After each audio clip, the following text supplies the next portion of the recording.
One of the most common things that we'll see as golf pros watching amateurs, and you hit too much loft all the time. Get rid of the loft.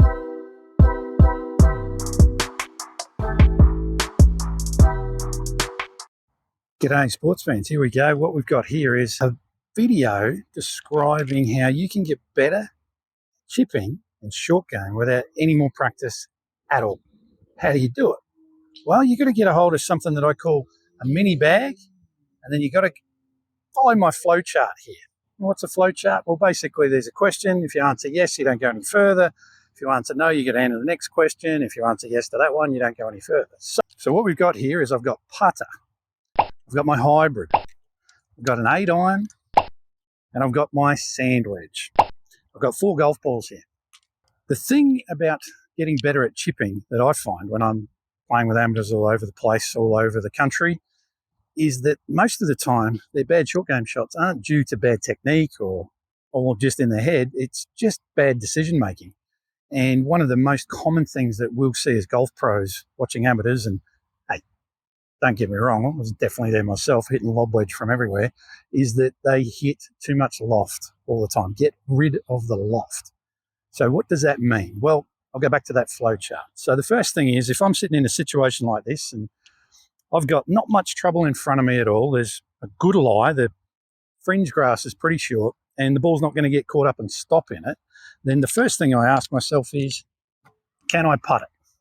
And if the answer is yes, then that's it. You don't go any further. You pull your putter out and you knock it on the green. Okay? How do you do that? Well, just use your normal putting stroke and knock it on the green.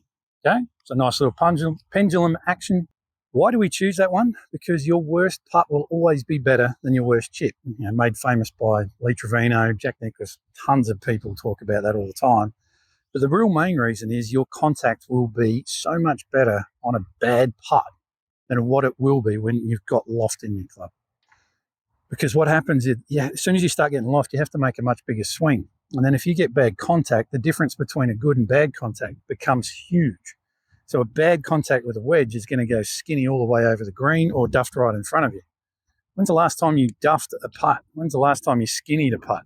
In fact, you probably have hit putts on the bottom of your putter, but they end up going almost the same distance as a good putt. Not quite.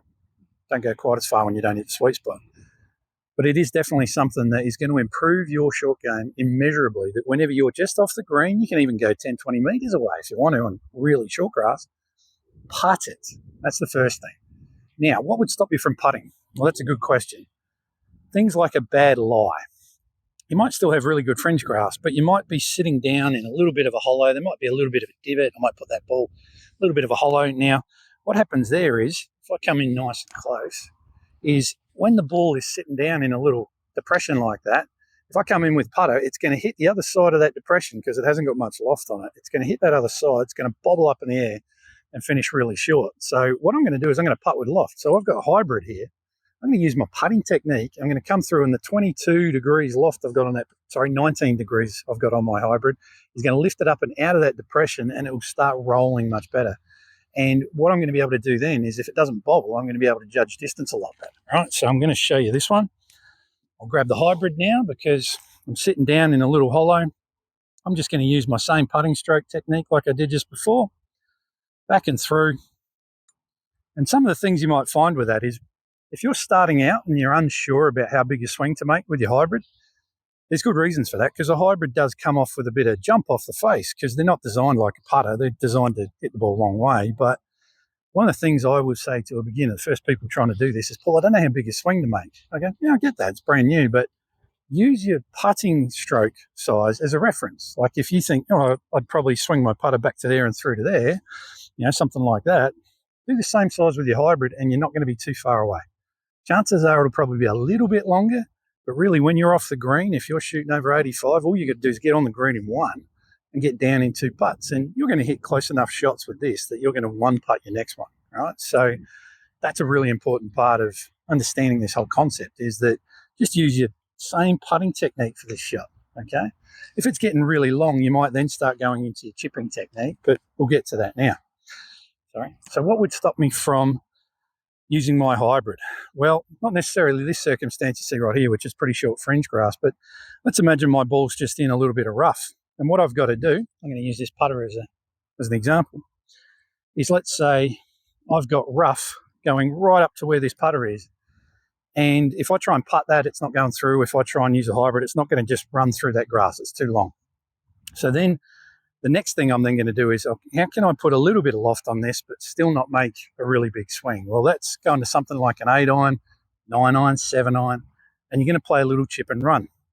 Now, the technique for that is basically you're trying to keep a very small swing, not a real big one for a wedge to hit at that distance. So it's a very small swing, back and through, and all you're trying to do is just get it over this.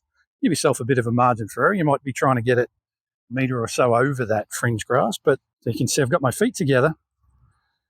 Very small little swing, still trying to maintain this kind of Y that I've got between my arms and the club there. And you can see that what I'm doing is I'm moving my whole body, pivoting around my spine. It's almost like there's a rotisserie shoved down the back of my shirt. All I'm going to do is just turn around that for this shot. My feet are together. Why? Because I don't want to be moving off the ball. It's like with a pendulum. If the pivot point up here moves, the low point goes with it. If I move like this off the ball, the low point of my golf swing will go with it, and I'll probably hit the ground back here, or I might even hit it up over here. That's not anywhere near where I actually want to make contact with the ball. So I'm going to make sure my feet are together. I'm leaning slightly forwards. Most of my weight is on the front leg. Make a little swing backwards and forwards. Crucial that I get the ball position right where I was first hitting the ground. Backwards and forwards. Little chip like that. Gets just over the fringe grass. Runs onto the green. Very small swing. If I slightly get the contact wrong, it's likely to be a little thin, which will probably end up only just a little bit further than a good shot anyway. So once again, it's about making your worst shots better.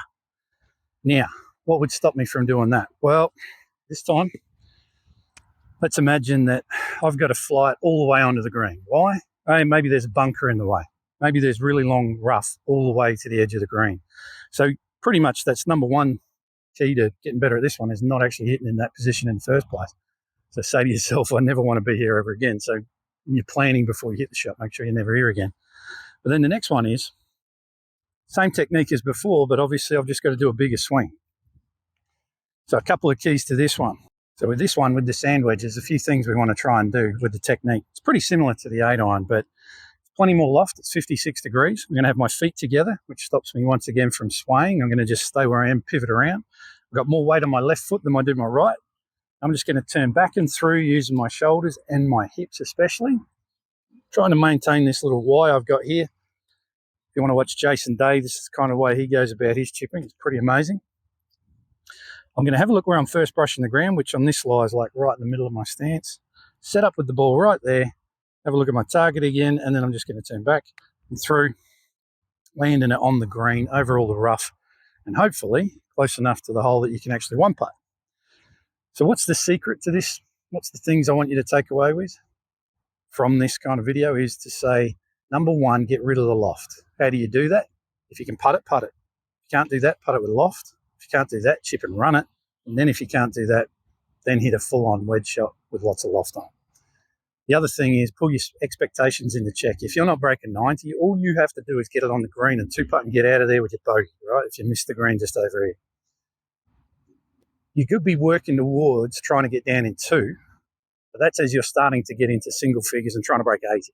Okay, so that means you're trying to chip this close enough. But if you can't get down in 3 like every time, that's the first thing you got to do. So keep your expectations down. You'll hit some close enough to one putt. You'll also hold some longer putts as well. But hopefully that's going to help you with your scoring around the greens, how to get better without necessarily doing any more practice. Just pick the right shot for the circumstance you're in, and the right shot so that your worst shots are better. So if you like this video, please like it, comment down below, help me out, let me know that you're actually enjoying this, and that way I'll make more of this stuff. And if you are more interested in what I'm doing, check out paulwilliamsongolf.com for all the coaching options that I have, and you'll find out that you can actually work with me remotely. You can work with me in person here on the Gold Coast in Australia, where we have great weather like this all the time. So I look forward to seeing you in the next video, and I'd love to see your comments down below. Cheers.